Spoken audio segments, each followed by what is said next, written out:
Hello guys, তো সবাই কেমন আছো? আশা করছি সবাই ভালো আছো। আমিও খুব ভালো আছি। রিক্তার রান্নাঘরে জানাই সবাইকে স্বাগত। এই গরমে কম বেশি আমরা কিন্তু সবাই খুবই অসুস্থ বললেই চলে। এত গরম পড়েছে যে বলার নয়। এখন প্রাণ জোড়ানো শরবত আর ঠান্ডা জল ছাড়া দেখছি কোনো কিছুই ভালো লাগছে না। তো অনেক দিনই রান্না বান্না করিনি, ভিডিও অলরেডি শ্যুট করা ছিল, সেগুলি তোমাদের সঙ্গে ছোটোখাটো মিনি ব্লগের মাধ্যমে শেয়ার করছিলাম। তো আজকে অনেক দিন বাদ ভাবলাম কিছু একটা স্ন্যাক্স বানানো যাক, তাহলে তোমাদের সঙ্গে শেয়ার করা যাবে, প্লাস নিজেরও খাওয়া হবে। তার জন্য প্রথমেই মাঠ থেকে কুড়িয়ে আনা দুটো আলু নিয়েছি। এখন হঠাৎ করে তোমরা জিজ্ঞেস করতেই পারো, মাঠ থেকে কুড়িয়ে এনেছো, সেটা উল্লেখ করার কে আছে? সবাই তো মাঠেরই আলু খায়। আরে না, তোমরা তো কিনে খাও, আমরা তো আর কিনে খাই না। আমরা তো মাঠ থেকে কুড়িয়ে নিয়ে এসে সেই আলুটাকে বেশিরভাগ সময় আমাদের চলে যায়। চলো, এখানে 2 পিস আমি মিডিয়াম সাইজের আলু নিয়েছি, দেখতেই পাচ্ছ। আলুগুলো কাট পিস আলু ছিল, তোমাদের কাছে যে কোনো আলু থাকলে সেই আলুই কিন্তু ইউজ করতে পারো।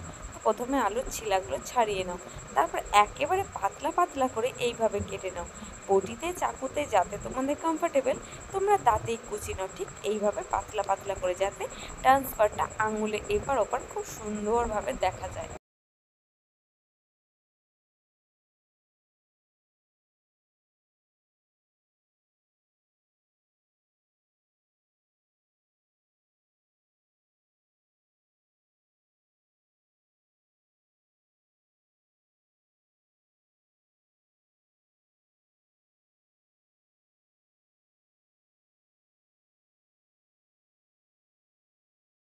তারপর একটা পাত্রে নুন জল নিয়ে নাও। সেই নুন জলের মধ্যে এই কেটে রাখা আলুগুলো মিনিমাম 10 থেকে 15 মিনিট ভালো করে ভিজিয়ে রাখো, যাতে আলুগুলো একেবারে নরম হয়ে যায়।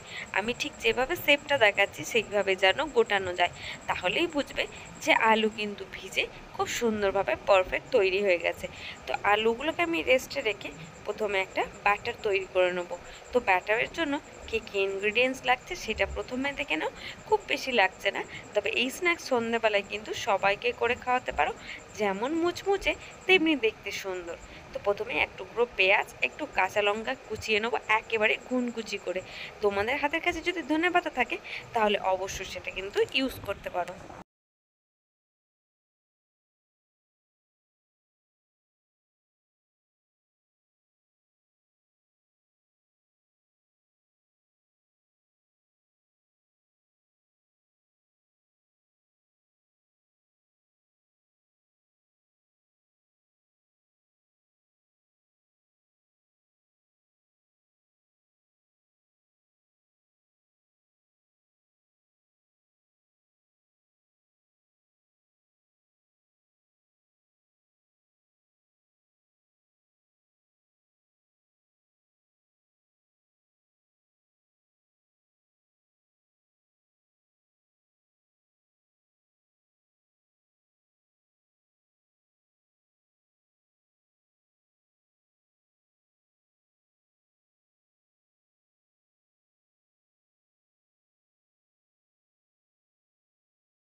তো তারপর ঘর থেকে একটা বাটি নিয়ে নাও।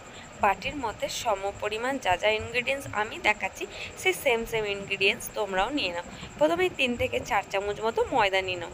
আমি এখানে 4টে আলুর এই জিনিসটা তৈরি করব, আলুর রেসিপিটা। তার জন্য আমি এখানে 4 চামচ ময়দা নিয়েছি আর 2 চামচ কর্নফ্লাওয়ার নিয়েছি।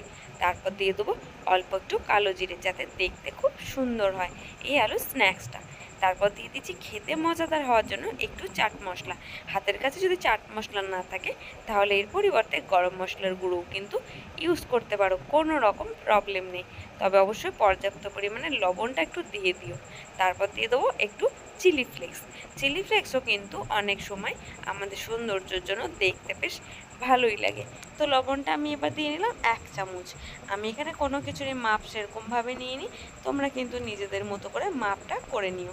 এরপর যে কুচিয়ে রাখা পেঁয়াজ কাঁচা লঙ্কা নিয়েছি, সেটাকে একসঙ্গে শুকনো ইনগ্রিডিয়েন্টসগুলোকে খুব সুন্দর করে মিক্সড করে নেবো।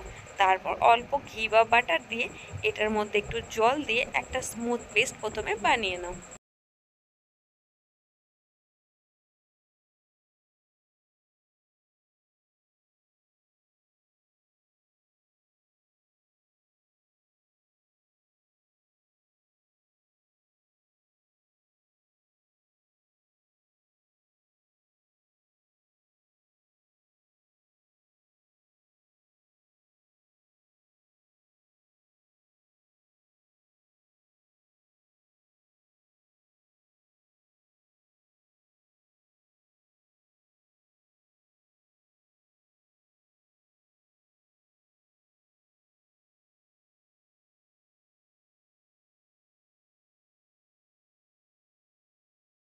এই রেসিপিটা বানানোর জন্যই লম্বা লম্বা স্টিকগুলোর প্রয়োজন আছে, তাই স্টিকগুলোকে একটু ছোট করে ভেঙে নিলাম।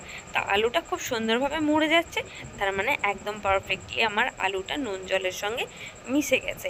এরপর ঠিক এইভাবে শেপ দিয়ে নেবে, ঠিক আমি যেভাবে দিচ্ছি। তো চলো প্রথমে সব কটাকে রেডি করে নিই।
তারপর ঠিক আমি যেভাবে প্রসেসগুলো দেখালাম সেইভাবে তোমরাও যদি করে বানিয়ে নিতে পারো, তাহলে একেবারে খুব ঝটপট নিউ রেসিপি তোমাদের সামনে তৈরি হয়ে যাবে। তারপর এপিট ওপিট লাল লাল করে ভেজে নিয়ে এটাকে তুলে নাও একটা পাত্রে, আর সঙ্গে সস বা কাসুন্দি দিয়ে সার্ভ করো গরম গরম। যেমন সবাই তোমার প্রশংসা করবে, তোমার নিজেরও খেতে কিন্তু জাস্ট দুর্দান্ত লাগবে। তো আমার এই ঝটপট স্ন্যাক্সের রেসিপিটা তোমাদের কেমন লাগলো অবশ্যই কমেন্ট করে জানাতে গাইজ বলো না। দেখেই বুঝতে পারছো কতটা ক্রাঞ্চি হয়েছে। ভালো থাকবে, সুস্থ থাকবে, দেখা হচ্ছে পরের কোনো নতুন রেসিপিতে।